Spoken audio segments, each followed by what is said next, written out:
Jeremias capítulo 23, verso 5. Jeremias, abre a Bíblia no meio, vai provavelmente cair em Salmos, aí você vai andando, vai começar os profetas maiores, Isaías, Jeremias. Jeremias capítulo 23, versos 5 e 6, nós vamos ler.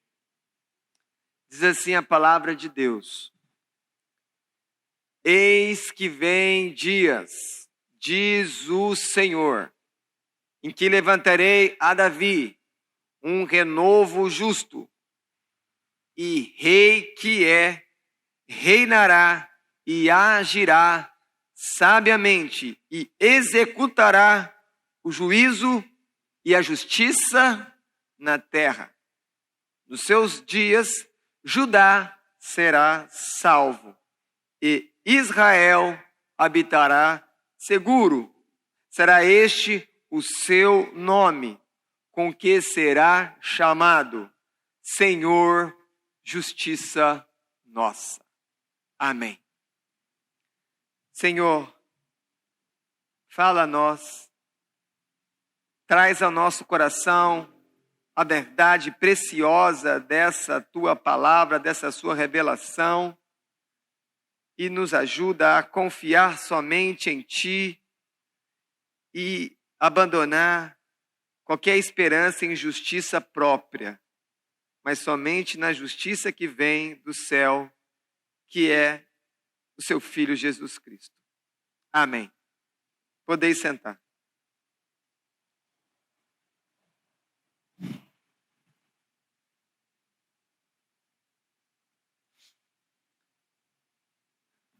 Judá, que era o reino do sul de Israel, lembrando que o reino do norte, que são as 10 tribos que ficavam para cima, já haviam caído sobre o Império Assírio no século 8 a.C. Mas nós estamos aqui ainda nos gemidos finais daquilo que sobrou do povo de Deus na Terra Santa, a terra prometida a Abraão, que é Judá, também chamado de Reino do Sul, onde você tem 2 tribos, Judá e Benjamim. O povo de Deus vivia dias difíceis.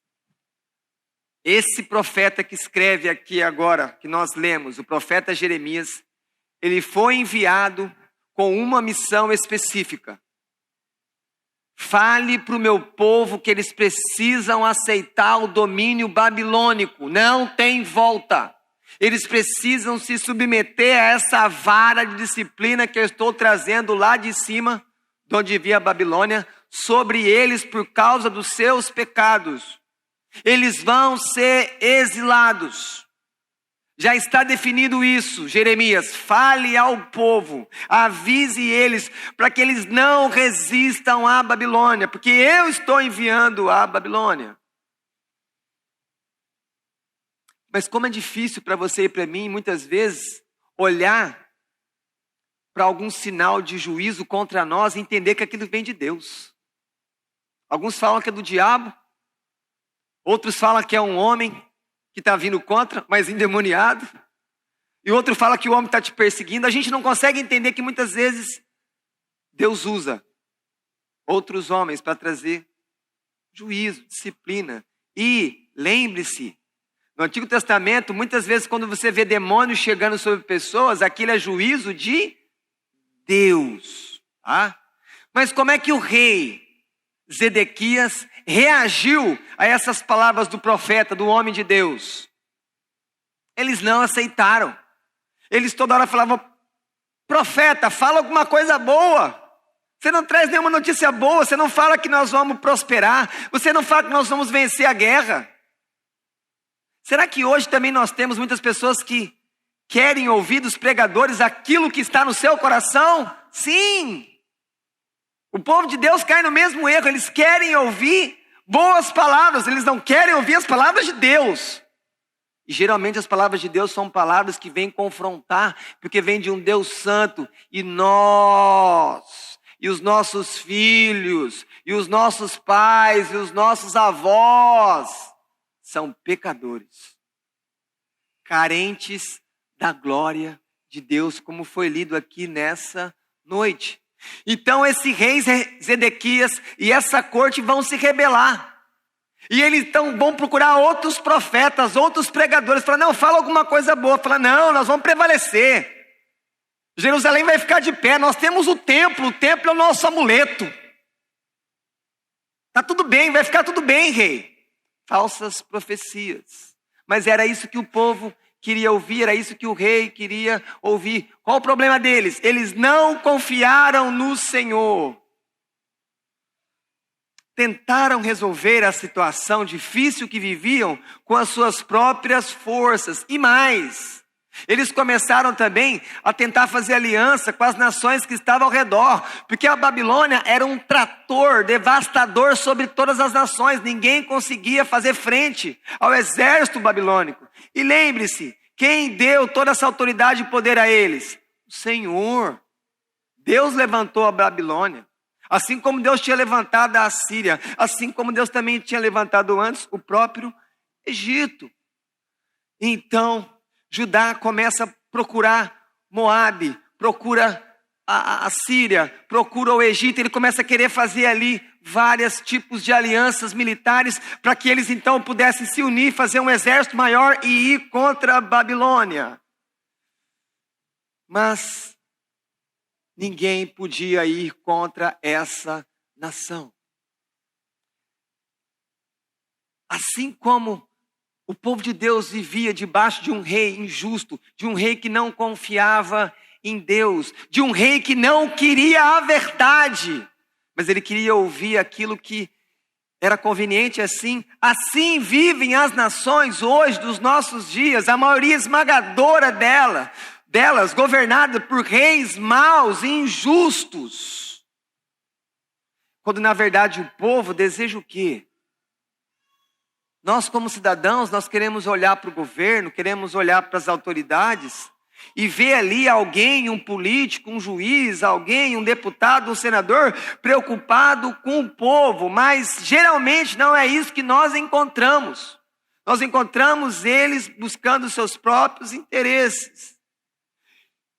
Mas, por mais que nós podemos sim olhar para essas posições de autoridade e falar que eles são injustos, que eles são corruptos, nós temos que lembrar que a corrupção não está apenas em Brasília. A corrupção não está apenas nos tribunais, nas câmaras, nos quartéis. A corrupção está espalhada em todos os corações das nações. Todo mundo está caído. Todo mundo está corrompido. Percebam como nós queremos bons governantes quando o povo não é bom. Nós queremos que o governante seja alguém, um rei, que olhe para o povo com benevolência, mas nós não somos benevolentes com o nosso vizinho. Nós não preocupamos com aquele que pensa diferente de nós. Se está doente, se está desempregado. Geralmente é aquela velha política maldita do cada um por si, que não vem de Deus. E lá no fundo,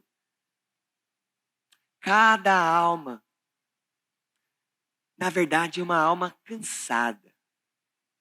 E essa alma cansada, lá no mais profundo, ela busca um descanso. Ela quer um sossego. Ela quer encontrar uma justiça para ela. No fundo, todo ser humano quer ser aceito. No fundo, todo ser humano quer receber uma palavra de elogio. Todo mundo quer isso.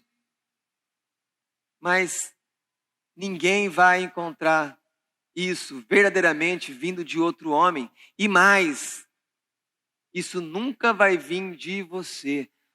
A tua alma nunca vai alcançar descanso e justiça em si mesmo. Porque nessa alma está o problema, o pecado está em nós. E se o pecado está em nós, não pode estar também a solução. Por isso que a solução vem do céu. A solução é uma justiça que é Cristo, que vem do céu, para que possa dar descanso para a nossa alma, porque tem hora que nós não aguentamos mais. Tantas lutas, buscando aceitação, buscando ser corretos, buscando viver de maneira perfeita, mas nós não conseguimos. Os nossos melhores esforços são fracassos diante de Deus. Por isso que muitos chegam ao desespero, que não tem mais esperança. E alguns cogitam até de acabar com a própria vida, porque não aguenta mais. Porque a alma está cansada. Porque não encontrou um rei que cuida dela, um rei que alimenta, um rei que dá descanso, um rei que fala, fica debaixo das minhas asas. Esse rei é Jesus Cristo. Só Ele pode fazer isso pelo ser humano. Só Ele pode dar descanso para nossa alma cansada. E o que mais cansa você, senão o seu próprio pecado? E o meu próprio pecado. Isso é o que mais desgasta, isso é o que mais gasta energia no nosso dia a dia. Por isso que Cristo é a justiça que veio do céu para tornar pecadores como nós, justos, diante de um Deus que é justo, santo e perfeito. É sobre isso que Jeremias está falando aqui nesse capítulo 23, versos 5 e 6. Então nós estamos diante de algo que nós chamamos de uma profecia messiânica. Por que profecia? Porque o profeta fala de algo que vai acontecer lá na frente. Lembrando que para ser profecia não precisa necessariamente ser um evento futuro. Mas a maioria pensa isso. A maioria pensa que profeta, ele adivinha o futuro. Não. Um profeta, ele traz uma palavra para exortar, para consolar, para edificar. E ele também, por inspiração do Espírito, ele mostra algo que Deus vai fazer. Ele também faz isso. Mas o profeta faz muito mais do que isso. E por que messiânica? Porque esses versos aqui, que nós lemos, que diz: levantarei a Davi um renovo justo. Mas Davi é morto. Davi já estava morto. Davi já estava morto aqui há mais de 400 anos.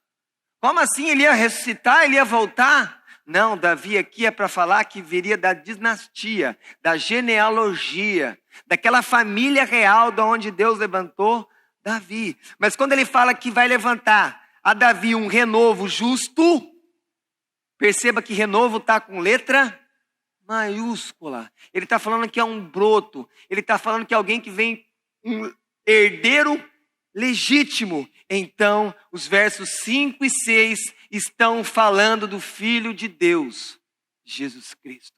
Por isso que é uma profecia messiânica, porque fala do Messias, o ungido, aquele que vem com uma missão especial de Deus, que é aquilo que nós escutamos e falamos hoje, que tem origem no grego, o Cristo, que é a mesma coisa que Messias no Antigo Testamento. São como se fossem sinônimos. Messias olhando para o Antigo e Cristo olhando para o Novo, significando o ungido de Deus, o servo de Deus, ou como diz o próprio texto aqui, o renovo justo, aquele que vem para reinar sobre todas as nações e que o seu reino não tem fim.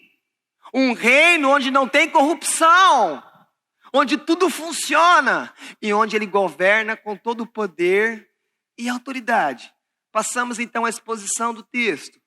Verso 5, acompanhe comigo. Levantarei a Davi um renovo justo. Rei que é, reinará e agirá sabiamente. Volta com a sua mente lá para Judá. Você está lá, mais ou menos no ano 600, antes de Cristo. Você tem um rei lá, Zedequias, que é um rei injusto, que é um rei que não confia em Deus. Mas será que só ele foi assim? Não. Nós temos uma sequência. Se você voltar para o rei lá, quando Isaías começou a profetizar, eu faço uma sequência rápida com vocês. O rei Acaz, todos os descendentes de Davi. O rei Acaz, idólatra. O rei Ezequias foi aquele que o profeta foi para ele e falou, ó, você vai morrer. Ele vira para a parede, faz uma oração, Deus fala para o profeta, volta lá e fala que ele vai viver mais 15 anos. E o que esse rei também fez de errado?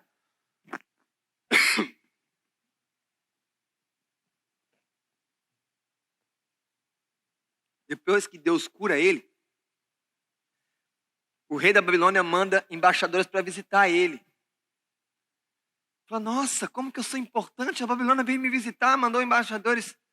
Na verdade, ele foi vaidoso. O que ele fez? Quando chegou aqueles emissários babilônios, ele foi lá no templo e abriu e falou assim, olha como que é a casa de Deus. Mostrou todos os tesouros da casa de Deus. O que tinha lá dentro? Ouro e prata. Quando aqueles homens viram aquilo, como que vocês acham que eles voltaram para a Babilônia e falaram para o rei da Babilônia da época? Nós temos que saquear aquele templo. É muita riqueza. Então ele foi orgulhoso. Ele despertou a cobiça dos babilônios. E Manassés? Alguns domingos atrás eu falei de Manassés. Manassés é o pior. Ele olhava para a nuvem e adivinhava. Ele contratava agoreiros. Ele sacrificou o próprio filho a Moloque. Ele é o pior. A Bíblia diz que por causa de tanto sangue inocente que ele derramou, Jerusalém ia cair. E vai cair. No tempo aqui de Jeremias, Jerusalém vai cair. Mas tem uma diferença em Manassés. Depois dele ter pecado tanto, ter feito tanta coisa errada, quando ele foi para o juízo, ele se arrependeu. E de maneira sobrenatural, Deus perdoou esse rei. Depois vem Amon, filho de Manassés, outro idólatra, que sofreu uma conspiração e foi morto. E então chegamos finalmente num rei bom. Josias começou a reinar muito jovem. Aí os sacerdotes cuidavam ali dele. Foi nesse rei Josias que ele mandou, então, eles começaram a reconstruir o templo de Jerusalém, e eles então descobriram os rolos, a palavra de Deus que estava ali fechado dentro das paredes do templo. Eles tinham perdido a palavra de Deus. Então, no templo de Josias acontece um grande avivamento. E Jeremias viveu junto com esse rei Josias. Tanto é que esse rei Zedequias, que é o que vai ficar a maior parte do tempo aqui do livro do profeta Jeremias, é filho de Josias, mas Josias comete um erro. Ele se levanta numa guerra contra o Egito, quando Deus não queria que ele fosse, ele vai então contra Faraó e ele morre em batalha. Então quando você percebe isso, qual que é a história dessa família de reis? É de mal a pior, até que Deus tenha compaixão do povo e levante algum tipo de avivamento. Mas passemos agora a entender como é que era esse rei Zedequias.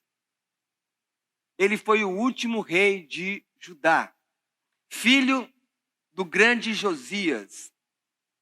Ele, na verdade, foi colocado no poder como um testa de ferro pelo próprio rei da Babilônia, Nabucodonosor. Ele era impopular. E ele rebela-se contra a Babilônia. Só que quando ele se rebela e o exército da Babilônia cerca Jerusalém, ele foge com a família. Só que o exército vai atrás dele e prende ele. E traz ele de volta. Traz para Jerusalém. Coloca os filhos dele diante dele. E ali, o rei da Babilônia manda executar os filhos dele de maneira violenta na frente dele. É a última coisa que ele vê. Porque em seguida os seus olhos são arrancados. Vocês estão percebendo a justiça de Deus se manifestando? Que também nós podemos lembrar de ira. Mas e se esse rei tivesse ouvido a Deus? Será que o futuro dele não era diferente?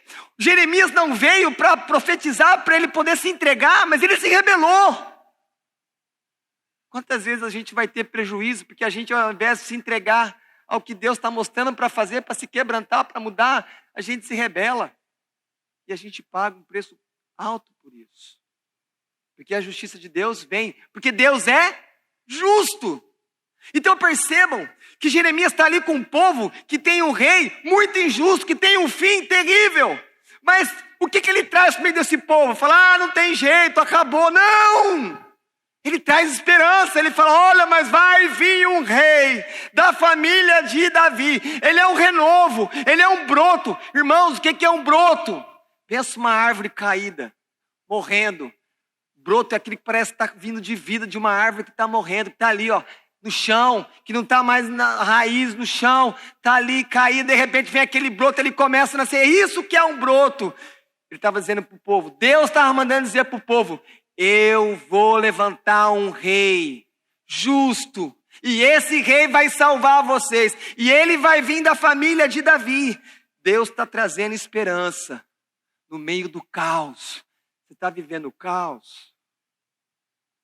Você está num problema muito complicado? Volte os seus olhos para Deus, porque de Deus vem esperança, de Deus vem direção, de Deus vem consolo. O rei justo, que ele começa a falar, é um rei que guarda a própria lei que Deus fez. E deixa eu dizer para vocês, como que seria para esse povo aqui um rei justo? Que você pode pensar também que é quando cada um de nós tem que se comportar hoje para ser justo diante de Deus. Lembrando que não é a sua obra que te salva, mas é a fé em Cristo. No Antigo Testamento, quando você queria ver se alguém temia Deus, se alguém caminhava de maneira justa, tem algum tipo de pessoas que ele tinha um carinho especial. Ele cuidava das viúvas. Ele se importava com os órfãos. Ele defendia os oprimidos e ele socorria os pobres. Como é que você tem andado? Qual foi a última viúva que você se preocupou? E os órfãos? Qual foi a última vez que você socorreu o órfão? Você procurou alguém que não tem o pai, não tem a mãe e está aí com dificuldade e você foi lá e socorreu. Você foi lá e convidou para ir na igreja. Você foi lá e conseguiu uma vaga na escola. Você foi lá e arrumou um trabalho. Você foi lá e pegou um menino que está indo para o caminho das drogas e tirou ele para cá, porque ele não tem o pai dele para orientar ele, para agir com autoridade, com pulso firme na vida dele. Qual foi a última vez que você foi lá no supermercado e fez uma compra e levou para alguém? Mas não, geralmente o que a gente vai falar? Não, mas eu estou apertado. Tem gente que não tem o que comer. Você está apertado, mas está comendo. Você está apertado, mas está vestindo. Você está apertado, mas tem uma casa. Está apertado, mas tem gasolina. Tem gente que não tem nada disso. São os opressos. São aqueles que às vezes passaram por uma tragédia familiar, nós não sabemos. Como é que está a sua justiça diante de Deus? A sua vida diante de Deus? É isso que Deus estava trazendo o profeta para falar. Um rei justo cuida desse tipo de pessoa. E a Bíblia diz que nós somos um reino de sacerdotes, sacerdócio real, que nós somos representantes de Deus. Então nós agimos em nome de Deus, nós socorremos em nome de Deus, nós contribuímos em nome de Deus. Não pode ficar esperando o Estado. O Estado é para ter espada. Você não pode ficar esperando só a igreja. Você tem que agir. Se há misericórdia em você. Se você tem amor por Deus. Lembre-se que Tiago diz, quando vai escrever a sua carta, que a verdadeira religião é visitar os órfãos e as viúvas nas suas tribulações. Tiago, o meu irmão de Jesus. E o próprio Jesus, quando Judas Iscariotes vai querer reclamar com Jesus, porque a mulher pegou lá um nardo, um perfume caro, que era o salário de um ano, e derramou sobre ele, como se estivesse ali ungindo, perfumando ele para a cruz que iria chegar para ele. Judas fala, mas esse perfume aqui daria para alimentar muitos pobres. Qual que é a resposta de Jesus? Você não sabe o que essa mulher fez essa bondade para mim. Mas os pobres, olha a resposta de Jesus, os pobres, vocês sempre os terão. O que ele estava dizendo? Vocês sempre vão poder ajudar os pobres. Lembre-se que agir de maneira reta, agir de maneira justa é você sempre agir conforme o caráter de Deus. E quando Deus espera que nós façamos alguma coisa por alguém, e você fecha as mãos e você fecha os olhos, você não age conforme o caráter justo de Deus. Diz mais ainda esse verso 5, que ele vai executar o juízo, ele vai executar a justiça. Mas quem é que vai julgar dessa maneira? Será que são os juízes de hoje? Será que são os políticos de hoje? Será que nós que vamos julgar? Não, ele está falando de Cristo vindo para julgar. Lembre-se de uma coisa, um dia Cristo volta para acertar conta com o mundo. Ele volta para que todas essas pessoas que exerceram autoridade durante todos os tempos se apresentem diante dele e prestem conta dos seus trabalhos, daquilo que foi concedido a eles. Mas me deixe falar um pouquinho da justiça de Deus, que tem uma relação com a ira de Deus. E já digo uma outra coisa para vocês. A justiça de Deus, ela sempre manifesta-se quando a santidade dele é violada. Sempre que a santidade absoluta de Deus é violada, isso provoca uma ira, que é caráter de Deus, é atributo de Deus, e essa ira então vai trazer a justiça de Deus, que nós podemos chamar de espada. Mas vamos falar alguma coisa sobre isso. Primeiro, o que seria a justiça absoluta de Deus? É o caráter dele. Deus é justo em si mesmo. Quando você quer saber se uma coisa é certa ou errado, para quem que você olha? Olha para Deus. Deus é o padrão daquilo que é certo, daquilo que é errado, daquilo que é justo, daquilo que é injusto, do que é reto, daquilo que é correto. Ele é o padrão absoluto, não há outro. Segunda coisa, justiça relativa. Deus manifesta-se contra toda a violação de sua santidade. Eu acabei de falar. Sabe o que equivale a dizer isso? Nenhum pecado fica impune. Por quê? Se Deus deixar um único pecado, mesmo que seja um pensamento, sem ser castigado, ele se torna injusto. Mas a Escritura diz que ele é um Deus justo. Ele tem que tratar, ele tem que defender a sua santidade. Você está entendendo como que é complicada a nossa situação quando a gente olha a justiça de Deus? Você está entendendo que não tem escapatória para mim e para você querer se defender por si mesmo diante de um Deus que é santo, que fica irado quando nós pecamos contra ele? E lembre-se de Romanos 3, não há nenhum justo, nenhum sequer, todos se extraviaram. Quem aqui um dia não foi um extraviado de Deus? Um errante, andando nos seus pecados, longe de Deus, até que a graça te alcançou, a misericórdia te tocou. Mas nós ainda podemos falar que Deus tem uma justiça governativa. Deus, ele é juiz sobre bons e sobre maus. Escute o que Tiago fala no capítulo 4, verso 12. Um só é legislador juiz, aquele que pode salvar e fazer perecer. Tu, porém, quem és? Que julga o próximo? Aquele que está dizendo quando alguém quer julgar outra pessoa. Fala, olha, mas você foi chamado para ouvir, para obedecer. Quem julga, quem faz a lei, que é Deus. Tem ainda a justiça distributiva. Deus é reto na aplicação da lei. Por exemplo, quando você pega uma sentença condenatória penal, que Deus nunca faça você receber um documento desse.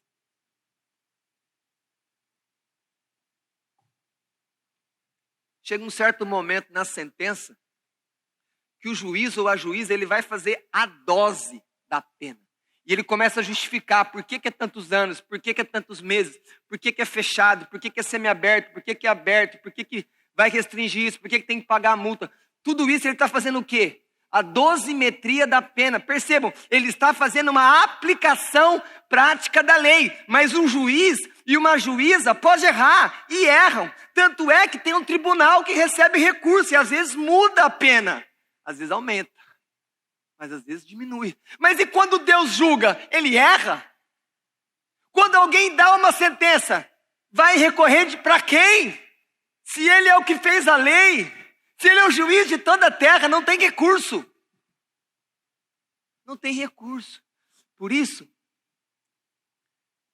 que quando a gente se volta direto contra Deus, não tem para quem recorrer. Porque se você tem problema com outra pessoa, tem que resolver, você pede para Deus te ajudar. Mas enquanto você está fazendo contra Deus, você pede ajuda de quem? Quem que vai te ajudar se você vai contra o Senhor? Então, queridos, Deus, por ser justo, é obrigado a castigar o mal. Por outro lado, Ele não é obrigado a te compensar quando você faz o bem. Mas como não? Se eu faço mal, Ele me castiga. Se eu faço bem, Ele tem que me premiar. Fazer o bem é sua obrigação. Você foi criado para isso. O homem não foi criado para pecar, mas o homem peca. Se é que vocês me entendem. Toda ação correta do homem é sua obrigação diante de Deus que o criou para isso. Toda transgressão da lei de Deus será castigada. E aí a gente olha para o nosso judiciário.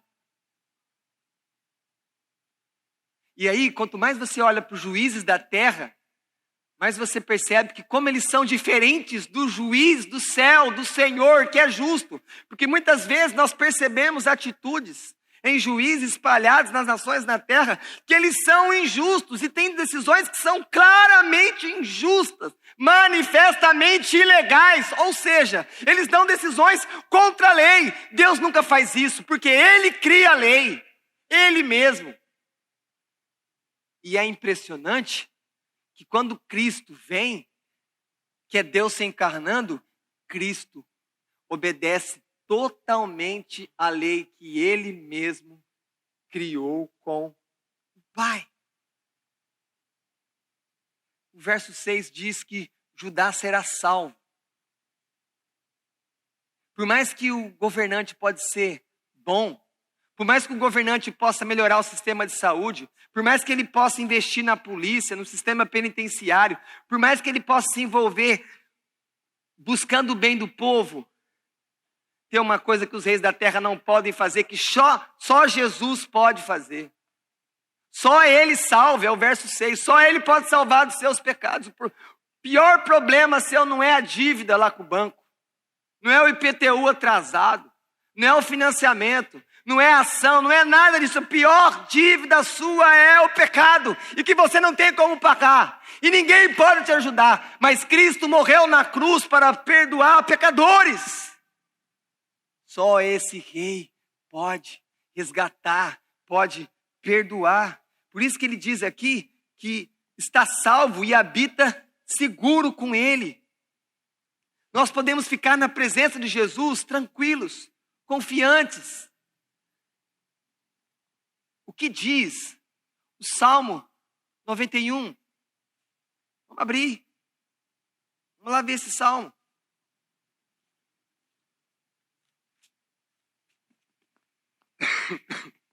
Escute, o que habita no esconderijo e habita a sombra do Onipotente, diz ao Senhor, meu refúgio e meu baluarte, Deus meu em quem confio. Se Deus salva alguém, Deus é um refúgio para você, Deus protege você, a presença dele te dá paz. Só que se você não fala com ele, se você não pensa nele, se você não lê a palavra dele, como é que você vai ter essa percepção? A sua alma não percebe isso, você perde esse benefício da presença do Senhor. E então você pode ficar seguro, mesmo que esteja tudo muito complicado aqui fora. E aqui eu quero fazer uma aplicação sobre os dias de hoje, sobre política, vai voltar daqui a pouco. Jesus é o rei que salva, que resgata, que perdoa. Ele é o único que transforma a sua vida. Agora, para pensar o que eu vou falar. Existe um fenômeno que a gente chama de messianismo político. O que é isso, messianismo político? Presta atenção. É quando o político, ele usa o evangelho e ele sabe, mesmo que ele não crê, mas ele sabe que só Deus faz todas as bondades da terra, só Deus é gracioso. E ele então, sabendo que todo ser humano fica esperando de Deus essa bondade, essa graça, Ele então se coloca de maneira falsa como um tipo de Messias, mas não o Messias divino, não o Messias que perdoa o pecado, mas como o Messias que fala: eu vou resolver a vida de você, meu povo. Eu vou melhorar a saúde, eu vou melhorar a educação, eu vou melhorar a polícia, você vai ter mais dinheiro, eu vou acabar com as suas dívidas. É isso que está em todo discurso político, não importa que esfera ele esteja militando. O que é isso? Messianismo político. E ele convence a maioria do povo. O povo acha então que aquele político vai resolver. Não, é esse aqui que vai dar um jeito na minha vida. Estão tentando roubar algo que pertence a Cristo. Isso é usurpação. Isso é um tipo de estelionato. Uma fraude. E vão tentar fazer isso finalmente essa semana. Só tem um Messias, é Cristo. E quando ele vier, ele vai colocar todas as coisas num lugar, mas ele já está tratando o mundo. Só que agora é o tempo da misericórdia. É o tempo de chamar o homem para o arrependimento, para não ser condenado no inferno. E então, esse verso 6 termina falando uma coisa importante. Será chamado Senhor Justiça Nossa. Cristo é justo pelo seu povo. Presta atenção nisso, é que eu termino. A maioria das pessoas que creem em Deus no mundo, elas têm uma visão de que para que Deus salve elas precisam fazer algo para Deus. Ela tem que ter uma obediência. Ela tem que ser um bom cidadão, ela tem que ser um bom pai, tem que ser um bom filho, um bom marido. Então ela começa a lutar com ela mesma, porque ela quer ter uma justiça diante de Deus. Mas o que esse texto aqui no verso 6 diz, que se você confia nesse renovo justo, nesse rei que governa com sabedoria, que é chamado Senhor, Justiça Nossa, ele é a sua justiça, ele obedece no seu lugar. Pecador, me entenda, ele obedeceu no seu lugar o Pai, e agora ele oferece a justiça dele a você. E como que eu recebo essa justiça? Como que eu faço para ter a obediência de Cristo em mim? Porque a minha é falida, a minha eu não consigo ser perfeita e nunca será. Confie em Jesus, confie no Rei, confie que Ele perdoa seus pecados. Confie que Deus aceita você não por causa daquilo que você faz, mas por causa da tua fé naquilo que Cristo fez. A justiça de Cristo pertence ao povo de Deus. Romanos 3 diz, Paulo diz que não há um justo sequer. Então, o próprio Paulo responde, mas então de onde vai vir o socorro? Mas agora sem lei, perceba, sem lei, sem necessidade de obediência de lei, sem um homem ter que obedecer à lei, se manifestou a justiça de Deus, testemunhada pela lei e os profetas. Tanto a lei de Moisés como os profetas já falavam que o Messias viria estar lá na lei de Moisés, os 5 primeiros livros da Bíblia. A nossa justiça não está na terra, a nossa justiça vem do céu e é Cristo. O verso 22 do capítulo 3 de Romanos diz ainda, justiça de Deus mediante a fé em Jesus Cristo para todos os que creem. Você é passado de uma relação com Deus de injustiça, de condenação, de afastado dele, para justificado. Você agora tem comunhão com Deus. O rei de toda a terra chama você para perto dele. E agora Deus deixa de ser simplesmente um juiz severo na sua mente. E ele passa a ser um pai amoroso, cuidadoso,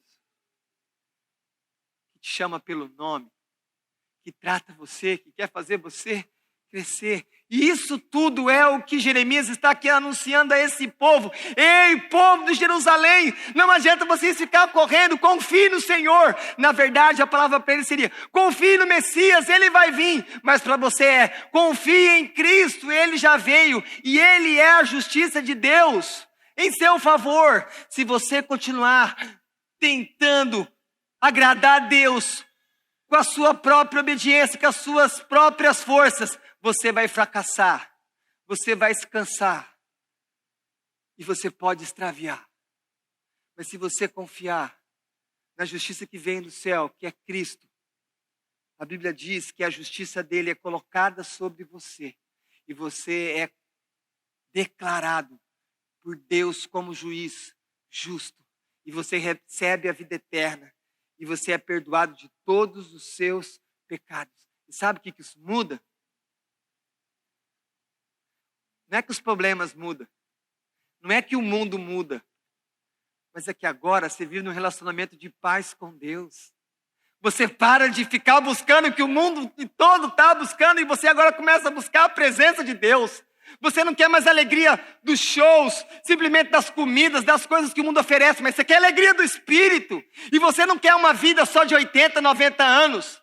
Você quer a vida eterna. Essa é a promessa de Cristo para você nessa noite. Creia nele, porque ele é a justiça de Deus que veio do céu. Confie nele e seja perdoado dos seus pecados e receba a vida eterna. Amém.